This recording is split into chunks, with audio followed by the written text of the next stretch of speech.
Осогово и Брегалница од Делчево денеска на фудбалското игралиште покрај Масалница го одиграа првиот контролен натпревар во рамките на подготовките за пролетниот дел од правенството во третата фудбалска лига Исток.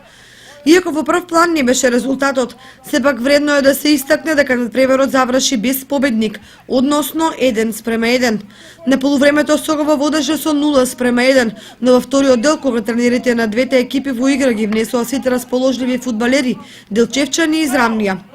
Инаку двете екипи одиграат типично пријателски надпревар, при што фудбалерите внимаваат да не се повредат и да не се изложуваат на додатни напори, бидејќи се уште се во фаза кога ја акумулираат физичката подготвеност. Врз квалитетот на играта влијаеше и ситниот дожд, кој теренот го направи лизгав, па играчите имаа потешкоти со контролата на топката и во реализацијата на шансите. Веќе во недела на градскиот стадион во Кочани Осогово ја пречекува екипата на Борец од Велес, што ќе биде нова прилика за уигрување на екипата.